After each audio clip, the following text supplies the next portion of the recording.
वृत्ति प्रभाकर ग्रंथ में पेज नंबर 71 और 71 पेज के ऊपर नीचे से 5 नंबर की पंक्ति है और वेदांत परिभाषा में मिला। धर्मराज ने पूर्व प्रकार से महावाक्य में लक्षणा का खंडन करके भाग त्याग लक्षणा का स्वरूप और उदाहरण इस रीति से कहे हैं। ठीक है, तो बात यह चल रही है कि कोई आधुनिक ग्रंथकार ने इस बात को बताया कि तत्वमसि इत्यादि महावाक्य में लक्षणा करने की जरूरत नहीं है। लक्षणा के बिना ही शक्यार्थ में से विरोधी भाग का शक्ति वृत्ति से ही त्याग हो जाता है और अविरोधी भाग में शाब्दार्थ बोध हो जाता है, शाब्दी प्रमा उत्पन्न हो जाती है। लक्षणा करने की जरूरत नहीं, ये कहा।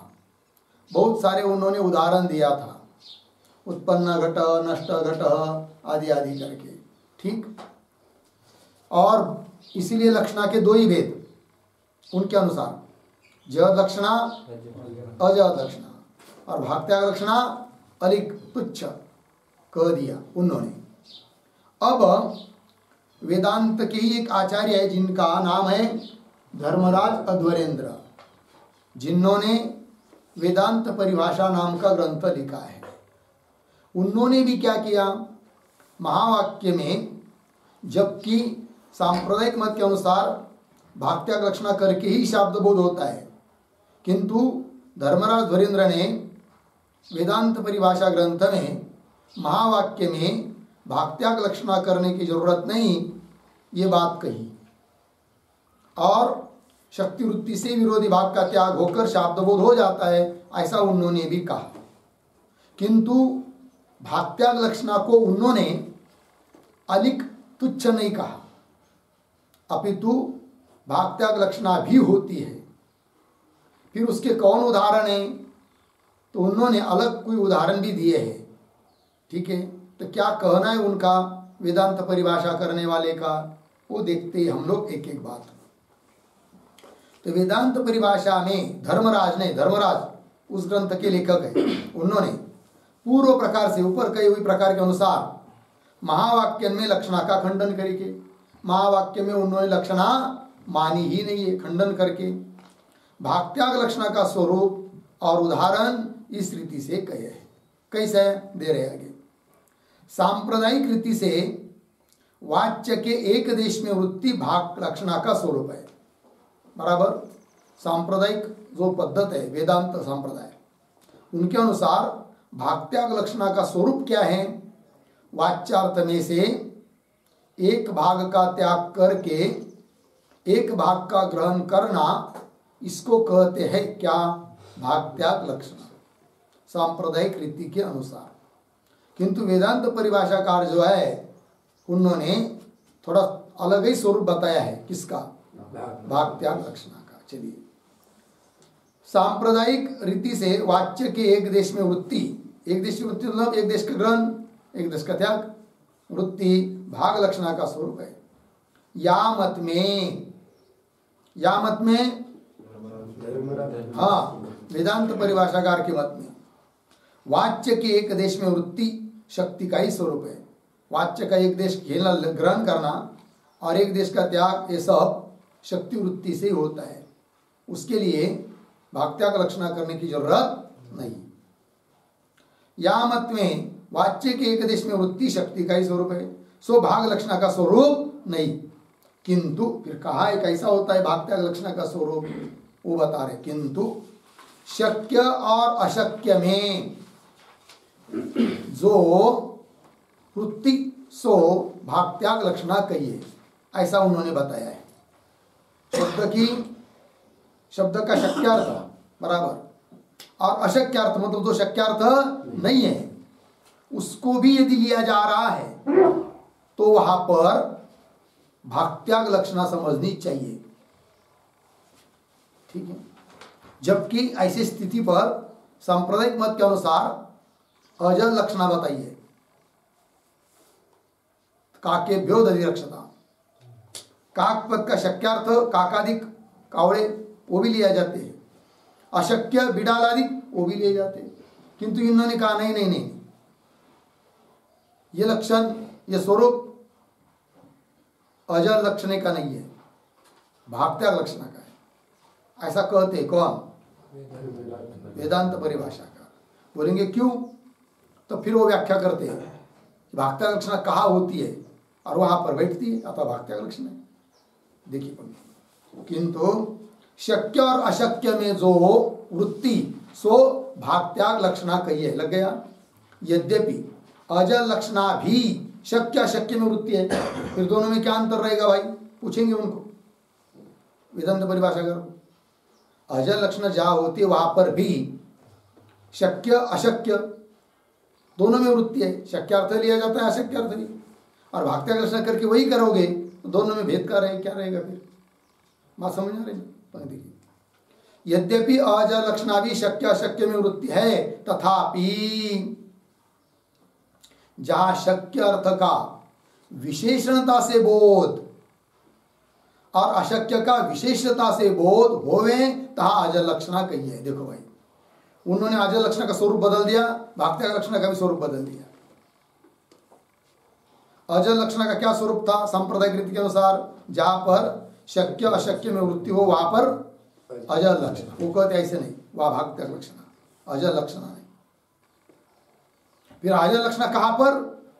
तो बताया अभी अभी, देखिए क्या करे। तथापि जहां जिस स्थल पर शक्यार्थ का विशेषणता से शक्यार्थ का ग्रहण हो रहा है, किंतु वो विशेषण का काम कर रहा है, विशेषण रूप से, और अशक्यार्थ वो भी लिया जा रहा है, किंतु वह विशेष्य का काम कर रहा है, ऐसे स्थल पर हम मानते हैं क्या? अजर लक्षण।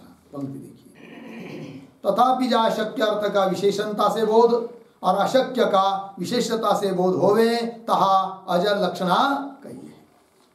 सही से उदाहरण, नीलो घटः, यहां पर क्या है? अजर लक्षण है। कौन कहता है? वेदांत परिभाषाकार। क्यों? ध्यान दीजिए कैसा घटा रहे हो, ऊपर वाली व्याख्या में घटा रहे। नीलो घटः, या वाक्य में नील पद का शक्य रूप है। नील पद, घट पद दो पद है, नील पद का शक्यार्थ कौन? रूप, बराबर है कि नहीं? वो शक्यार्थ जो रूप है वो विशेषण है यहां पर घट में, और नील पद का अशक्यार्थ कौन? घट, वो विशेष है। अतः व्याख्या बैठ गई कि जहां पर शक्यार्थ विशेषण के रूप में लिया जाता है और अशक्यार्थ विशेष रूप से, वहां पर भागत्याग लक्षण, सॉरी अजर लक्षण।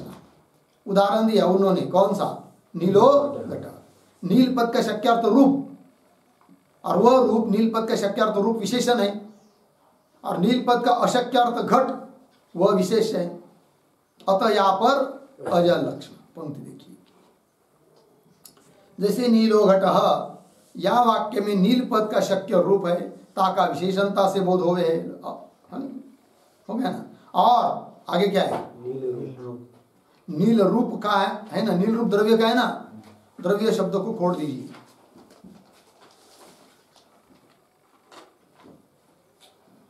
अब देखिए, नील रूप का आश्रय मिल गया। आगे क्या है?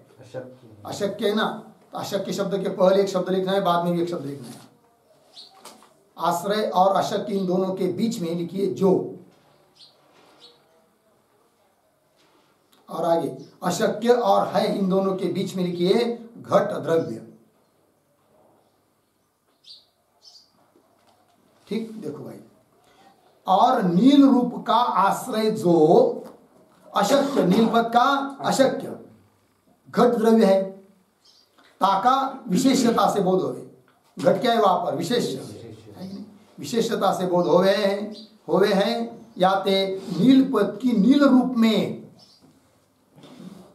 है कि नहीं, या ते नील पद की नील रूप के आश्रय में, नील पद की नील रूप का जो आश्रय कौन? घट, उसमें अजर लक्षण। ठीक है, या ते नील पद के नील रूप के आश्रय में अर्थात घट में अजर लक्षण है। समझ में आया उदाहरण? और उदाहरण दे रहे, ऐसे मंचा क्रोशंती, ये वाक्य है, क्या है? मंचाः क्रोशंती, मतलब क्या अर्थ है? मंचाः क्रोशंती मतलब मंचाः क्रोशंती, कभी कभी जो किसान लोग होते हैं वे अपने खेत में आया हुआ माल का रक्षण करने के लिए, ज्वारी बाजरी जो भी होगा वो तो पक्षी आकर खाएंगे तो कुछ नहीं बचेगा, तो वो क्या करते हैं, खेत में उस फसल के बीच में एक माड़ा बना देते हैं, चार मेड़ ऐसा चार खाम करके उसके ऊपर फिर आड़े तिड़े लकड़ी डालकर उसके ऊपर खड़ा हो सके आदमी, है कि नहीं? इस प्रकार से किसान लोग कर देते, उसको माड़ा कहते, मंच कहते, ठीक है ना। फिर उसके ऊपर एक आदमी खड़ा रहता है, सुबह सुबह ले जाता है और हाथ में उसके गोफन भी रहती है खड़े फेंकने के लिए, पत्थर, फिर छोटे छोटे पत्थर पास में रखता है और फिर वो चिल्लाता रहता है। क्या कैसे चिल्लाता है? चिल्ला के दिखाओ। माड़ा और कदी गलत नहीं, क्या बोलता था वहां पर जाकर? कुछ तो बोलता होगा ना, हाँ? है कि नहीं? वो पक्षियों को उड़ाने के लिए है होई हरे कुछ भी बोलते हैं ना बड़े बड़े आवाज में, है कि नहीं? और फिर एक आदमी ने जा रहा था रास्ते से, अरे कौन चिल्ला रहा है रे, ऐसा बोल दिया। तब सामने वाले ने कहा मंचाः क्रोशंती, क्या कह दिया?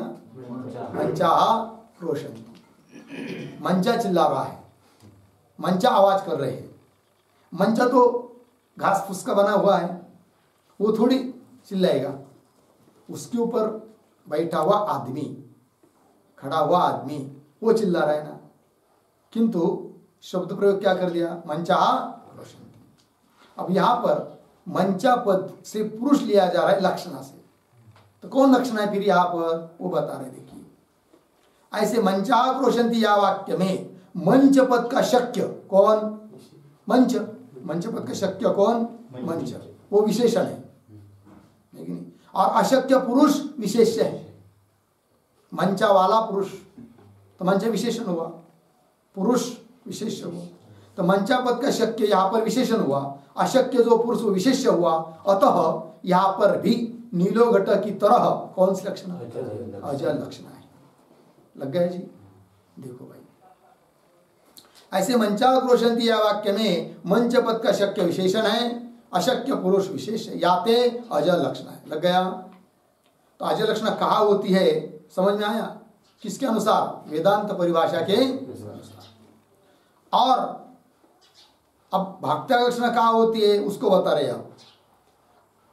और जहां शक्य अशक्य दोनों विशेष्य हो गए,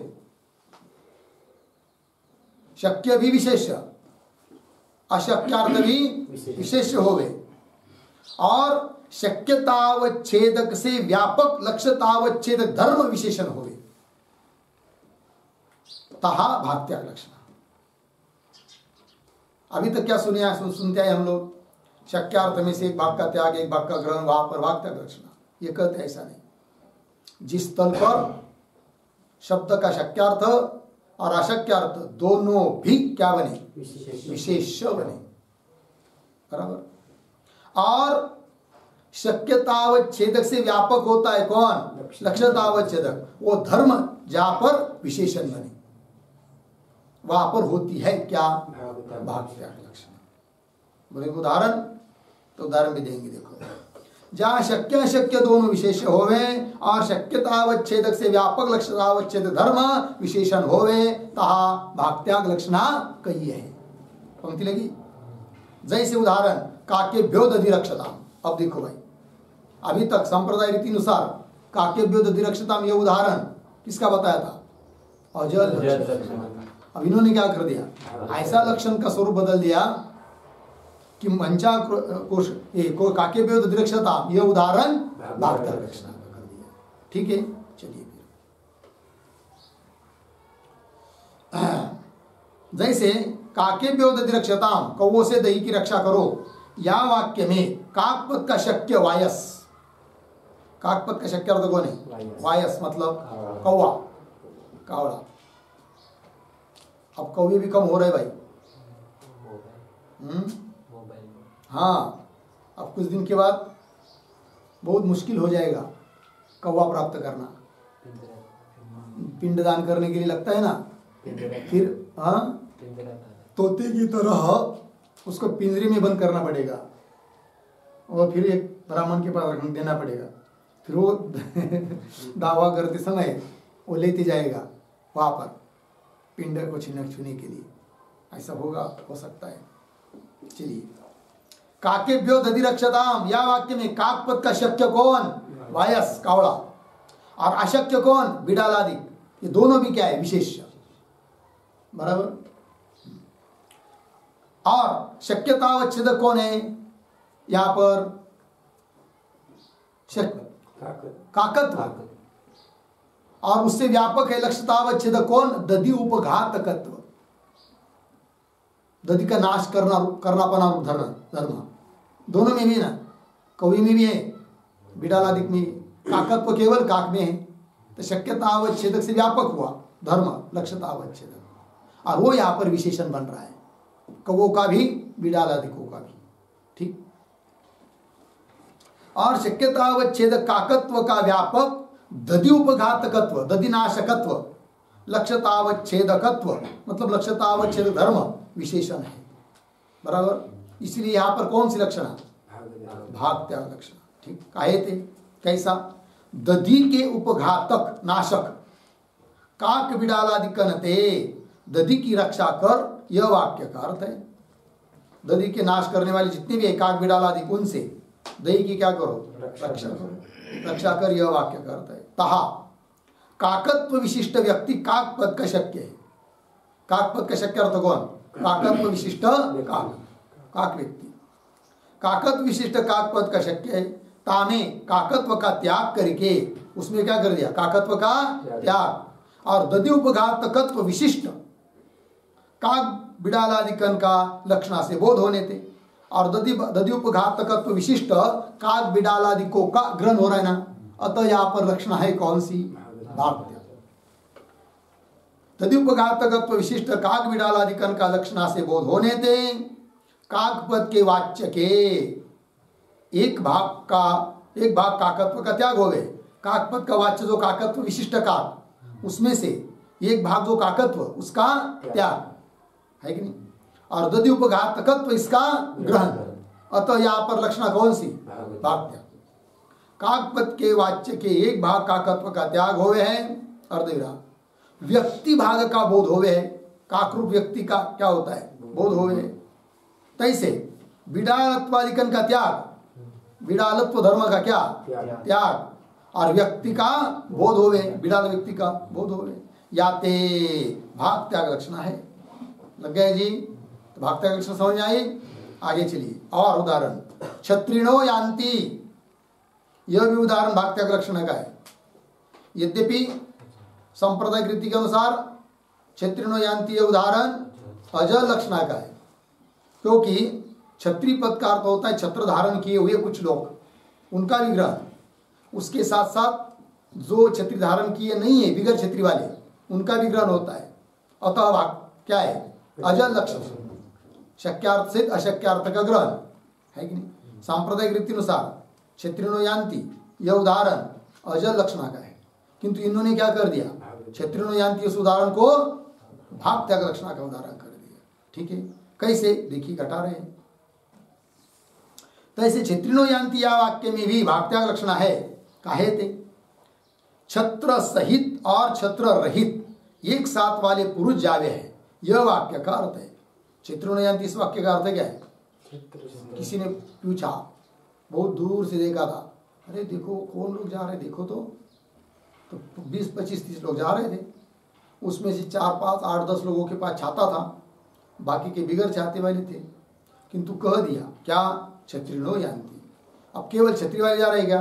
नहीं, दोनों जा रहे, क्षत्रिय वाले बिगर क्षत्रिय वाले। ठीक। छत्र सहित और छत्र रहित एक साथ वाले, एक साथ जाने वाले पुरुष जावे है, यह वाक्य का अर्थ है। लग गया? तहा क्षत्रिय पद का शक्य छत्र सहित अर्धविराम।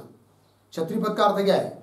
क्षत्रिय पद का शक्य अर्थ, क्षत्रिय मतलब छात्या सहित पुरुष, दंडी दंड वाला पुरुष, छत्री छाता वाला पुरुष, बराबर है। तो क्षत्रिय पद का शक्य छत्र सहित मतलब पुरुष, हाँ, और छत्र सहित के बाद अर्ध दे रहा, अशक्य छत्र पद का अशक्य छत्र रहित पुरुष, दोनों विशेष है। छत्र धारण किए हुए छत्र न धारण किए हुए दोनों भी क्या हो गए विशेष।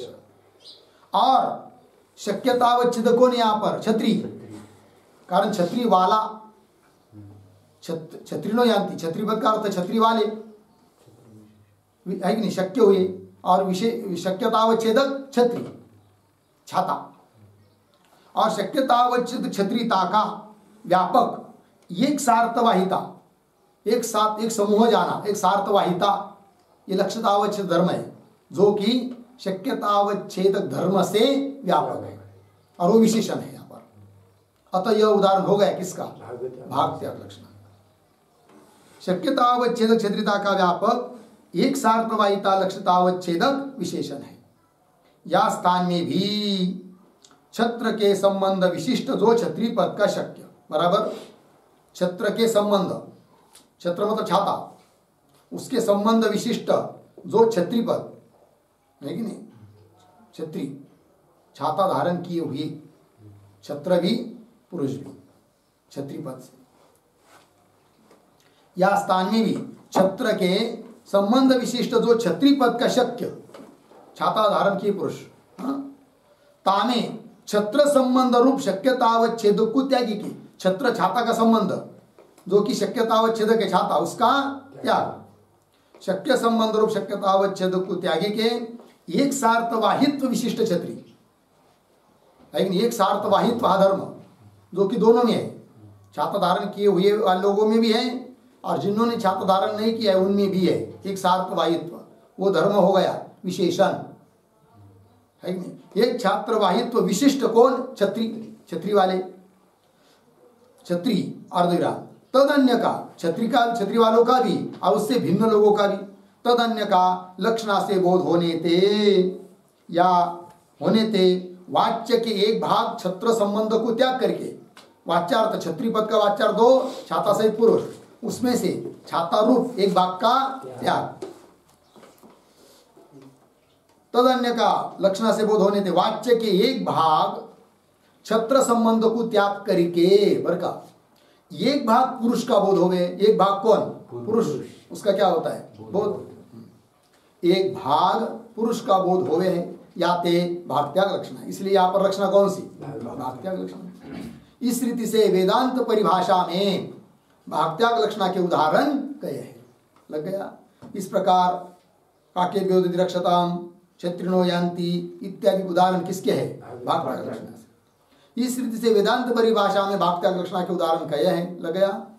सो सांप्रदायिक मत में सारे अजर लक्षण के उदाहरण हैं, किंतु वेदांत संप्रदाय के अनुसार वे सभी उदाहरण किसके हैं, अजर लक्षण के हैं। किंतु सांप्रदायिक मत से सारे अजर लक्षण के उदाहरण है, लग गया। कहू अजर लक्षण के उदाहरण में शक्य अर्थ विशेषण है, कहू विशेषित नहीं। अजर लक्षण के जितने भी उदाहरण है वहां पर है कि नहीं, उनमें कई कई स्थल पर शक्यार्थ क्या है विशेषण, और कई कई स्थल पर कई शक्यार्थ विशेष, को विशेष है। शक्य सहित अशक्य की प्रतीति समान है सभी जगह, शक्यार्थ सहित अशक्यार्थ की प्रतीति सभी अजर लक्षण के उदाहरणों में समान है। शक्य सहित अशक्य की प्रतीति समान है, लग गया। किंचित भेद को देखी के लक्षणा का भेद मानना निष्फल है। थोड़ा सा भेद तो सभी जगह होता है, उस थोड़े से भेद को देखकर लक्षणा का भेद करना कोई काम की बात नहीं है, व्यर्थ है, ये कह रहे सिद्धांती, लग गया। किंचित भेद को देखी के लक्षणा का भेद मानना निष्फल है, लग गया। सर्व आचार्यों ने, वेदांत की जितने भी आचार्य है सभी ने अजर लक्षणा के जो उदाहरण कहे तिनको भागत्याग लक्षणा के उदाहरण कहने का आचार्य के वचनों के विरोध ही फल है और कुछ नहीं। वेदांत परिभाषा वाले ने क्या किया, सभी वेदांत आचार्यों ने जो जो जो जो जो अजर लक्षण के उदाहरण कहे उनको तरोड़ मरोड़ करके क्या कर दिया, भाग त्याग लक्षण के उदाहरण कर दिया। लाभ क्या? कुछ नहीं, आचार्यों के साथ विरोध, इतना ही, कुछ लाभ होने वाला नहीं है, लग गया। तिनको भागत्याग लक्षणा के उदाहरण कहने का आचार्यों के वचन होते विरोध ही फल है, लग गया, फल है। और शक्य अर्थ की विशेषणता और विशेषता में मिला ना, शक्य अर्थ की क्या विशेषणता और विशेषता में क्या कह दिया उन्होंने? अजल लक्षणा और भागत्याग लक्षणा का भेद माने। वह अजल लक्षण है ना, वह करना है अजल।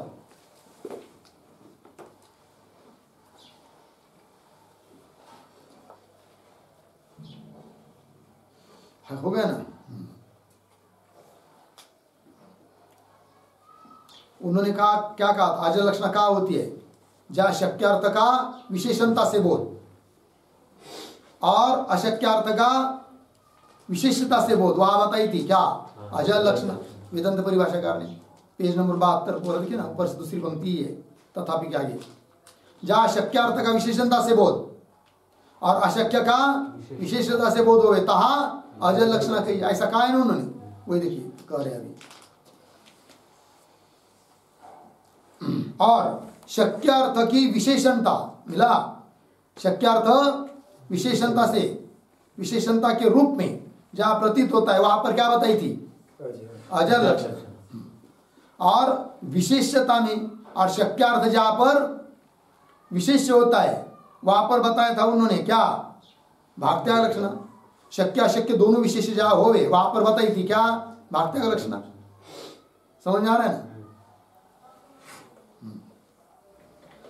और शक्य अर्थ की विशेषणता और विशेषता में क्रमशः अजल लक्षण और भागत्याग लक्षण का भेद माने तो जहां शक्य अर्थ की विशेषणता, उल्टा कर देंगे, जहां शक्य अर्थ की विशेषणता तहा भागत्याग लक्षण, और जहां शक्य अशक्य दोनों की विशेषता तहा अजल लक्षण। इस रीति से विपरीत माने, उल्टा माने तो कोई बाधक नहीं। बाधक कौन है? बात करने वाला कोई चाहिए ना, तो कोई बाधक नहीं है, अतः ऐसा भी मान सकते। अतः आधुनिक ग्रंथकार जो वेदांत परिभाषाकार, उनका कहना कोई ठीक नहीं है। याते इसलिए महावाक्यन में, महावाक्यन से स्वयं देवदत्त या वाक्य में लक्षणा का निषेध करके उन्होंने क्या किया? महावाक्य में भी लक्षणा का निषेध किया। स्वयं देवदत्त इस वाक्य में भी भागत्याग लक्षणा नहीं है, लक्षणा करने की जरूरत ही नहीं है, ऐसा बताया। किन्होंने? हाँ, धर्मराज धरेंद्र ने। याते महावाक्य में और स्वयं देवदत्त या वाक्य में लक्षणा का निषेध करके भागत्याग लक्षणा का स्वरूप और उदाहरण कथन धर्मराज का निष्फल है, कोई लाभ नहीं है। क्योंकि लक्षणा का निरूपण किस लिए करना है? महावाक्य में लक्षणा करनी है इसलिए। अब महावाक्य में लक्षण तो माना ही नहीं रहा, और बिना कारण तोड़ मोड़ करके लक्षणा के उदाहरण और व्याख्या कर रहा है, क्या काम का? निष्फल है किसका? उनका, धर्मराज का। उदाहरण का कथन धर्मराज का निष्फल है। और महावाक्य में लक्षणा बिना जो निर्वाह कया सो भी असंगत है। उन्होंने क्या कहा? महावाक्य में लक्षणा करने की जरूरत नहीं, लक्षणा के बिना भी क्या हो जाता है? महावाक्य से अखंडार्थ का बोध हो जाता है। ये भी उनको भी उनका कहना ठीक नहीं। देखिए, महावाक्य में लक्षणा बिना जो निर्वाह कया सो भी असंगत है। काहे थे? घटाधिक पदन की जाति विशिष्ट में शक्ति मानी के लक्षणा बिना केवल व्यक्ति का पद ते बोध कथन निर्युक्तिक है। समझ लीजिए, उदाहरण दे रहे, घटपद है, घटपद की शक्ति किसमें?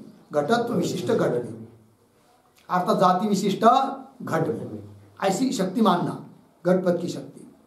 और घटपद से बोध केवल घट व्यक्ति का बोध होता है, जाति का नहीं, ऐसा मानना, ये विरुद्ध हुआ कि नहीं? जिसमें शक्ति है, जिसमें शक्ति है सबका बोध होगा ना। शक्ति तो मान रहा है किसमें? जाति विशिष्ट में, जाति विशिष्ट व्यक्ति में, पद की। और पद से बोध मान रहा है केवल किसका? व्यक्ति का। किंतु वो तो लक्षणा सिवा हो नहीं सकता, और वो कहता है कि लक्षणा के बिना भी बोध हो जाएगा। ये कैसा होगा? फिर नहीं हो सकता है ये बात। काहे थे? घटाधिक पदन की जाति विशिष्ट में शक्ति माने के लक्षणा बिना केवल व्यक्ति का पद ते बोध कथन निर्युक्तिक है। लग गया? केवल व्यक्ति में शक्ति माने और जाति विशिष्ट व्यक्ति में नहीं माने, तब तो पद से केवल व्यक्ति का बोध हो सकता है, किंतु ऐसा तो उन्होंने माना नहीं। उन्होंने ऐसा माना है क्या? पद की शक्ति केवल व्यक्ति में है। ऐसा यदि माना रहता तब तो पद से केवल व्यक्ति का बोध हो रहा है, मान लेते। किंतु उन्होंने पद की शक्ति तो मानी है जाति विशिष्ट व्यक्ति में, और पद से बोध माना केवल व्यक्ति का। ये उनका गलत है। देखो भाई, निरुक्तिक है। केवल व्यक्ति में शक्ति माने और जाति विशिष्ट व्यक्ति में नहीं माने तो केवल व्यक्ति का बोध घटाधिक पदंते संभव है, हो सकता है, सो तो मान्य नहीं। किंतु विशिष्ट वाचक पद की शक्ति से विशिष्ट मात्र का बोध हो गए, यह धर्मराज ने लिखा है। क्या लिखा है उन्होंने? विशिष्ट का वाचक जो पद, अर्थात पद की शक्ति किसमें? विशिष्ट में। घटपद की शक्ति घटत्व विशिष्ट घट में, पटपद की शक्ति पटत्व विशिष्ट पद में, पट में, विशिष्ट में शक्ति मानी है। और पद से बोध केवल विशेष्य का, व्यक्ति का माना है, वो निरुक्तिक है, वो कर रहे हैं। किंतु विशिष्ट वाचक पद की शक्ति से विशेष्य मात्र का बोध हो गए, यह धर्मराज ने लिखा है। लग गया? किंतु वो उनका लिखना सो शक्तिवादादि ग्रंथन में निपुणमति पंडित को आश्चर्य का जनक है। शक्तिवादादि जो ग्रंथ है, उन ग्रंथ में जो निपुण है, तरबेज, तत्पर, हुशार, पूरे अर्थ को जानने वाले, ऐसे विद्वान लोगों को वेदांत परिभाषा का भाषाकार का कहना कैसा लगेगा? आश्चर्यकारक लगेगा। ऐसा कैसा मान रहे भाई? शक्ति तो विशिष्ट में माननी और पद से बोध केवल व्यक्ति का मानना, ऐसा तो नहीं हो सकता। शो शक्तिवाद ग्रंथ में निपुणमति पंडित को आश्चर्य का जनक है। लग गया? शक्तिवाद में यह प्रसंग स्पष्ट है। शक्तिवाद ग्रंथ में यह प्रसंग क्या है? स्पष्ट है। कोई शब्द क्या स्पष्ट है? कौन सा प्रसंग स्पष्ट है वो दे रहे हैं। कोई शब्द एक धर्म विशिष्ट धर्मी का वाचक है, ऐसा लिखा है। कुछ कुछ शब्द ऐसे है, एक धर्म विशिष्ट धर्मी का वाचक। कोई शब्द अनेक धर्म विशिष्ट धर्मी का वाचक, धर्मानेक, धर्मी एक, अनेक धर्म विशिष्ट धर्मी का वाचक। और कोई शब्द अनेक धर्म विशिष्ट अनेक धर्मी का वाचक, ऐसा बताया है। कहाँ पर? कोश में। शक्ति नहीं, शक्तिवाद आदि ग्रंथ में। लग गया ना? कुछ शब्द एक धर्म विशिष्ट धर्मी का वाचक, कोई शब्द अनेक धर्म विशिष्ट धर्मी का वाचक, कोई शब्द अनेक धर्म विशिष्ट अनेक धर्मी का वाचक। तीन बात हो गई। सबका उदाहरण दे रहे। जिस पद की जार्थ में शक्ति है सो पद तार्थ का वाचक ही है कि नहीं? जिस पद की जिस अर्थ में शक्ति है वह अर्थ उस पद का शक्य और उस अर्थ का वह पद वाचक। जिस पद की जा अर्थ में शक्ति है सो पद तार्थ का वाचक है। जैसे उदाहरण दे रहे, घट पद की घटत्व रूप एक धर्म विशिष्ट धर्मी में शक्ति है। तीन बात बताए ना ऊपर, एक एक का उदाहरण। पहला क्या है? कोई शब्द कैसे होते हैं? एक धर्म विशिष्ट धर्मी का वाचक पहला है। जैसे घट पद घटत्व रूप एक धर्म विशिष्ट धर्मी घट का वाचक है, मतलब घटत्व से घट का वाचक है। कौन? घट पद, अर्थात एक धर्म विशिष्ट धर्मी का वाचक। जैसे घट पद की घटत्व रूप एक धर्म विशिष्ट धर्मी में शक्ति है। और गोपद की और एक उदाहरण, गोपद की शक्ति गोत्व विशिष्ट गौ में, अर्थात एक धर्म विशिष्ट धर्मी में क्या है? शक्ति। किसकी? गोपद की। और गोपद की गोत्व रूप एक धर्म विशिष्ट धर्मी में शक्ति है। सो तीन के वाचक है। सो मतलब घट पद गौपद उस अर्थ के क्या है? वाचक है। और धेनुपद दूसरा उदाहरण। अभी तीन बात है ना, दूसरा क्या था? हाँ, कोई शब्द कैसे होते? अनेक धर्म विशिष्ट धर्मी, धर्मी एक, धर्मी एक, धर्म अनेक, अनेक धर्म विशिष्ट धर्मी के वाचक कुछ शब्द ऐसे होते हैं। उसका उदाहरण। और धेनुपद, धेनुपद है बराबर।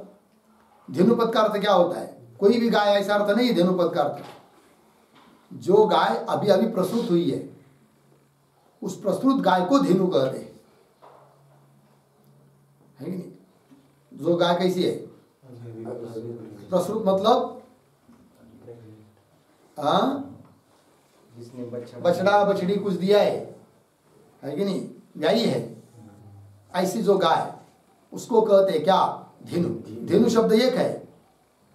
और गाय व्यक्ति भी एक है, किंतु उसमें दो धर्म, गोत्व और धेनुत्व, प्रसव धर्म, अनेक धर्म विशिष्ट धर्मी का वाचक है एक शब्द धेनुपद, वही दे रहे। और गोपद की हो गया, और धेनुपद की प्रसव और गोत्व रूप अनेक धर्म, दो अनेक धर्म हो गए, गोत्व एक धर्म हुआ, प्रसवत्व प्रसव अनेक धर्म विशिष्ट एक धर्मी में शक्ति है किसकी? धेनुपद। सो ताका वाचक है, सो धेनुपद ताका अनेक धर्म विशिष्ट धर्मी का वाचक है। और आगे पुष्पवंत पद की, पद है क्या? पुष्पवंत, बराबर शक्ति का है अनेक धर्म विशिष्ट अनेक धर्मी में शक्ति है पुष्पवंत पद की। क्यों? देखो पुष्पवंत पद की क्या क्या अर्थ है। पुष्पवंत पद की चंद्र सूर्यत्व रूप अनेक धर्म विशिष्ट अनेक धर्मी चंद्र सूर्य में शक्ति है। अर्थात पुष्पवंत पद का अर्थ चंद्र भी है, पुष्पवंत पद का अर्थ सूर्य भी है, प्रकाशमान पदार्थ जितने भी पुष्पवंत है कि नहीं। तो पुष्पवंत पद का अर्थ चंद्र भी है, अर्थात चंद्रत्व विशिष्ट चंद्र, धर्म चंद्रत्व हुआ, धर्मी चंद्र हुआ। और पुष्पवंत पद का अर्थ सूर्य भी है, सूर्यत्व विशिष्ट सूर्य, धर्म सूर्यत्व है, धर्मी सूर्य। तो चंद्रत्व सूर्यत्व अनेक धर्म हुए, और चंद्र सूर्य धर्मी भी अनेक हुए। तो अनेक धर्म विशिष्ट अनेक धर्मी का वाचक पद कौन सा? पुष्पवंत। पुष्पवंत आदि की चंद्र सूर्यत्व रूप है कि नहीं, अनेक धर्म विशिष्ट अनेक धर्मी चंद्र सूर्य में क्या है? सो पुष्पवंत पद चंद्र सूर्य दोनों का वाचक है। पुष्पवंत पद वाचक है किसका? चंद्र का भी सूर्य दोनों का वाचक है। लग गया। जिस धर्म विशिष्ट में शक्ति है, बराबर शक्ति है किसमें? जिस पद की जिस धर्म विशिष्ट में क्या है? शक्ति, उस पद से उसका ही क्या होगा? बोध। जिस धर्म विशिष्ट में शक्ति है ता धर्म को त्यागी के केवल आश्रय का बोध लक्षणाते होवे, शक्ति से नहीं। जिस धर्म विशिष्ट में जिस पद की शक्ति है उस पद के शक्ति से उस धर्म विशिष्ट धर्मी का ही बोध होगा, केवल धर्मी का नहीं। और यदि केवल धर्मी का बोध उस पद से करना है तो लक्षणा ही करना पड़ेगी। जबकि धर्मराज ने महावाक्य आदि में क्या नहीं मानी? लक्षणा नहीं मानी। जबकि तत्पद का शक्यार्थ ईश्वर, तत्पद का शक्यार्थ ईश्वर, त्वम पद का शक्यार्थ जीव, और शक्यार्थ जो ईश्वर है वह माया सहित चेतन, त्वम पद का शक्यार्थ अविद्या सहित चेतन, और शक्ति वृत्ति से माया अविद्या का त्याग और चेतन का ग्रहण होता है, ऐसा बोला धर्मराज ने। हो सकता है क्या? नहीं होगा, लेकिन लक्षणा करना पड़ेगी, है कि नहीं? देखो ता धर्म को त्यागी के केवल आश्रय का बोध लक्षणाते होवे, लक्षणा बिना होवे नहीं। हो गया ना। याते घटाधिक पदंते केवल व्यक्ति का बोध लक्षणाते होवे। घट पद से केवल व्यक्ति का यदि बोध करना है तो लक्षण, केवल शक्ति से नहीं। घट पद से बोध होगा तो घटत्व सहित घट का होगा शक्ति वृत्ति से, और केवल घट का बोध करना हो तो लक्षणानुगति से। याते घटाधिक पदंते केवल व्यक्ति का बोध लक्षणाते होवे, लग गया। और अनेक धर्म विशिष्ट धर्मी का वाचक जो धेनु पद है, बराबर। अनेक धर्म विशिष्ट धर्मी का, धर्मी एक, धर्म अनेक, अनेक धर्म विशिष्ट धर्मी का वाचक जो धेनु पद है, तासे एक धर्म को त्यागी के एक धर्म विशिष्ट धर्मी का बोध, अर्धविराम, लक्षणा बिना होवे नहीं। कभी कभी केवल गाय को जो प्रसव नहीं हुई है उसको भी कोई कोई धेनु कह देता है कि नहीं? किंतु धेनु पद से उस प्रकार की गाय तब ली जाएगी जब लक्षणा हो, क्योंकि धेनु पद का शक्यार्थ जो अनेक धर्म विशिष्ट धर्मी, उसमें से एक धर्म का त्याग, प्रसव धर्म का, और गोत्व से गाय का ग्रहण वो होगा, लेकिन लक्षणा के बिना वही दे रहे। और अनेक धर्म विशिष्ट धर्मी का वाचक जो धेनुपद है, तासे धेनुपद से मिला कि नहीं, एक धर्म को त्यागी के ये धर्म विशिष्ट धर्मी का बोध लक्षणा विना होवे याते धेनु पदते अप्रसूत गौ का वा प्रसूत महिषी का शक्ति से बोध होवे नहीं। धेनु पद का प्रयोग है कि नहीं, शक्ति से होगा किसका, प्रसूत गाय का शक्ति से। अप्रसूत गाय का बोध धेनु पद से होगा किंतु शक्ति से नहीं, लक्षण। अप्रसृत क्यों प्रसृत महिष, महिष भी कभी कभी धेनु पद से बोला जा सकती है, महिष प्रसृत है किंतु लक्षण से, बराबर। चलिए या तो धेनु पत्ते अप्रसृत गो का व प्रसृत महिषी का, महिषी कैसे लिया, प्रसृत, एक धर्म ले लिया ना, गोत्व का त्याग, प्रसृत धर्म ले लिया, किंतु वो कैसा होगा, लक्षणा से होगा।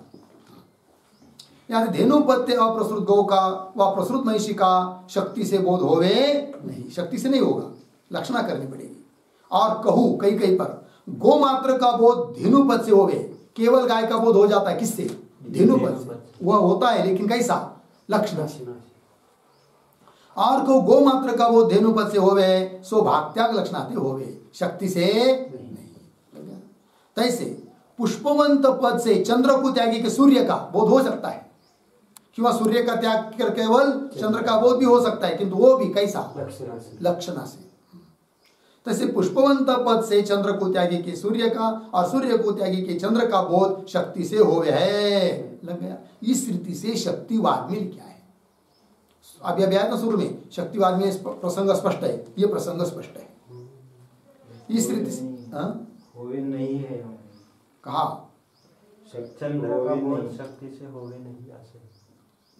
तैसे पुष्पवंत पद से चंद्र को त्यागी के सूर्य का और सूर्य को त्यागी के चंद्र का बोध शक्ति से होवे नहीं, बराबर है ना, केवल शक्ति से नहीं होगा, होगा तो लक्षणा से होगा। इस रीति से शक्तिवाद में लिखा है, लग गया, सो ही संभव है, उसी का संभव हो सकता है।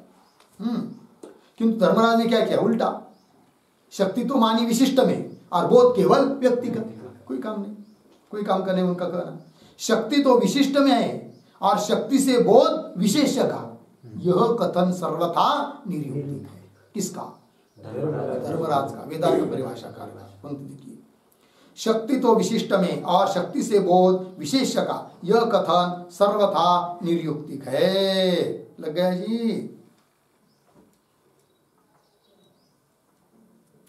अब आगे जिस धर्म वाले इत्यादि पद है ना, पंक्ति है ना, वहां से विचार हम लोग कल कर लेते हैं, ठीक है।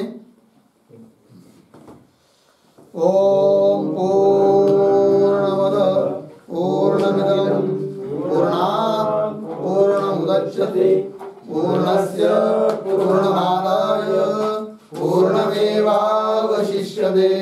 ओम शांति शांति शांति।